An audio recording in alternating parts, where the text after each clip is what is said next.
My name is Ricky Idris and I post videos on student lifestyle, tips and advices, and how to generally survive as a student. So if that's the type of content you're looking for, stay tuned and I hope you enjoy the video.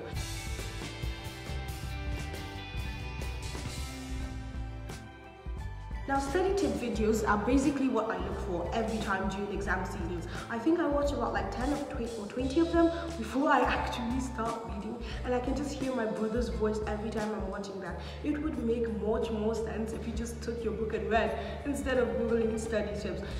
Although it doesn't seem quite beneficial, study tips do actually help you study smarter instead of harder. Now, I have 10 study tips that I believe will improve your study sessions and help you read efficiently, because we're trying to read smart, people, not hard. So my first tip is going to be on the hours you put in. I know we've all been victims of watching people study and going, whoa, I wish I could study that long. Well, here's the trick. It is scientifically proven that you do not need to study for long hours. The law of diminishing marginal returns states that the longer you do something, the less value it yields. Dividing your study sessions into bits and pieces will help you better retain that knowledge. So if you have about like 10 weeks of lectures to cram in, it would be more beneficial if you take 30 minutes per day or 3 hours, depending on 30 minutes to 3 hours, depending on your ability to understand. If you feel like you're not understanding, drop the book.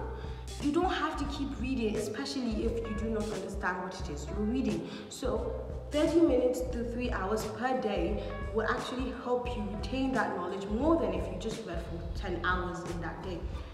Now, my second tip is on choosing the time of the day in which you wish to study. It is easy to say, okay, today I'm going to read contract law, or today I'm going to read applied physics or thermodynamics, but you need to know when are you going to read it. Is it early in the morning, is it in the afternoon, or in the evening?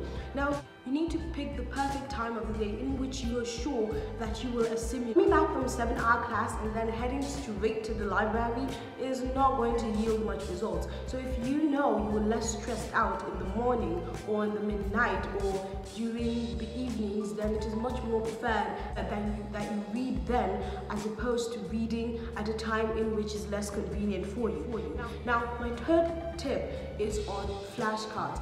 It is statistically proven that reading straight from the textbook or straight from your note without taking anything down doesn't offer much results, as you tend to retain some unnecessary information. It is much more preferred if you write down the bullet points or the main points of what it is you're trying to learn in flashcards, which you can read maybe during your study time or at your leisure, while you're walking down the road, while you're eating. It is much more preferred that you use flashcards as opposed to just reading it straight from the book or straight from your notes. Now, my fourth tip is on specific goals, setting specific goals. Oh, I want to read Invitation to Treat under contract law. Oh, I want to read, I'm sorry, I only know law courses. I want to read something else. This is a specific topic under that subject in which you wish to study. It is more advised that you know exactly what it is you want to read before picking up the book. My fifth tip is on being able to teach that concept in which you are trying to learn. Now, it is not enough to simply say, oh, I understand this. Photosynthesis are quite easy. Can you teach me? Can you teach someone who would otherwise not have learned that topic if not for your input? Now, this helps you to grasp that concept more because you're able to teach it to someone else. Now, I know people don't really like to offer free tutoring sessions. You rather make money off of it. That's also advised if you can make money off of it. But aside from that, trying to teach your colleagues, your friends, that concept would help you understand it even more than when you just read it. My next tip is on place of reading. Where do you want to read? Do you function more in a very, very quiet environment? Do you function more where there are people around, where there are noises, different sounds? Do you function more in the library? Finding your ideal reading spot will better help you understand what it is you're trying to learn. Now, if you function more while reading on your bed, I'm not like that. I would never recommend that. But if you function more while you're on your bed, it is advised that you read in that environment, a place in which you better understand.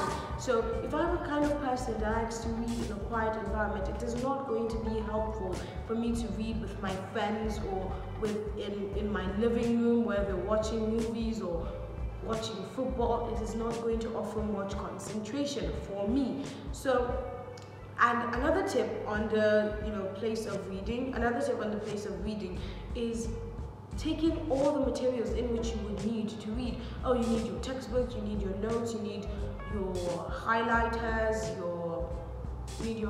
a bottle of water. So you're not constantly getting up to get those things. It's because you already have them at hand. This helps you better understand what it is you're trying to read, because you're not constantly getting up and distracting yourself from the study session.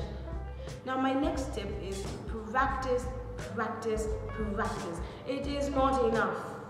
I feel like I say this all the time. It is not enough to just simply understand the course and teach it. You need to keep teaching it. You need to keep studying, keep understanding. And this takes us to past questions. Try answering practice questions on that concept. And statistics have actually shown this helps boost confidence. After studying for about an hour or 2 hours, and then you pick up a practice question and you're able to solve it, it gives you much more confidence than when you're just reading blatantly.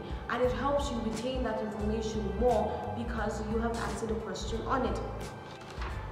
Now my 8th tip, and this is a no-brainer, it is on listening to music. Now some studies have shown that listening to classical music while reading does offer some semblance of concentration and helps you understand what it is you're reading better, but more extensive studies have shown that this does not help at all. Having a distracting music or music playing in the background is not going to help you study more. And speaking personally, I'm the type of person that likes hip-hop, rap. Shout out to Eminem, Chris Brown, Drake. I know they'll never watch my video, but if you're watching, I love you. Listening to their music is pretty much what I do every time I'm reading. And truth be told, it doesn't offer much concentration, because what I'm trying to do is I'm trying to listen to what they're saying as opposed to reading that material that is in front of me. So it is much more advised that you do not read with any type of music at all, and you would understand what it is you are reading much more better. Now, not to totally ridicule music, you can listen to music.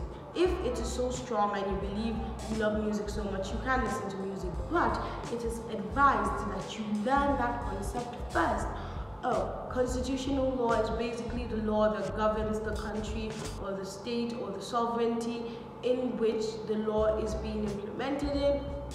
Now I can play music.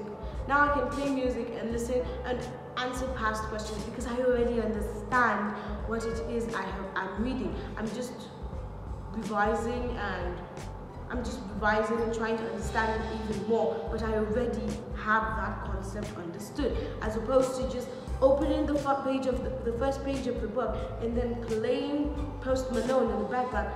Our love will never be another. That's what's going to be stuck in my head, the music, not what it is I'm trying to understand. And my 9th tip, my second to last tip, is also a no-brainer, and that is keep your phone aside. Keep your phone away from you. You do not need that distraction. And some people will try to say, oh, the material is on my book. Print that shit out. Write it on paper. Take your laptop, your tab with you when you're trying to read. Do not have your phone. Because I can tell you with no joke, if I am reading and I get a text from my girlfriend telling me another of our friends just broke up with her boyfriend, I want to pick up that phone and I want to hear all the details of that. And so I have cancelled out the entire study session. I haven't understood the concept, and it's a lose-lose situation. But if I keep my phone away from me, and I'm not saying putting it on silent and turning the back, I'm saying keep your phone in the other room. I would understand that concept, and when I pick my phone up, I will be much more happier to answer my messages, to call my friend and know the deets and where the guy lives so we can attack him, than I would be if I didn't actually study at all. And my final tip is on active recall. Now, I do not fully understand active recall, and I feel like it has a lot of intrinsics in it, like a lot of complications. You can Google it to fully get what it means, but basically active recall is a faster way of understanding a concept, and this entails asking yourself questions before you start reading the material. Oh, I'm trying to learn Nigerian legal system. What is Nigerian legal system? What type of system of law do we practice in Nigeria? What are the cases on hinting on what type of system of law we practice?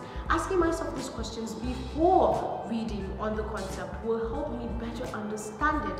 And now this is a bonus tip because it took me a long time to actually understand that reading this way is much more better as opposed to just blatantly reading the concept. That's the end of the video, guys. I hope this was beneficial. I hope you can apply this study tips into your daily study sessions. I hope you pass your exams or your tests or whatever it is you're studying for. Don't forget to like, subscribe, and share with your friends and family, because as I always say, who wouldn't want to see me? Right? Right? And like even your class groups, because I feel like every student needs to know this. So if you have class groups or study session groups, I feel like everyone could benefit from this video. So please don't forget to share, like, and subscribe. Thank you, and see you in another video. Bye. Bye.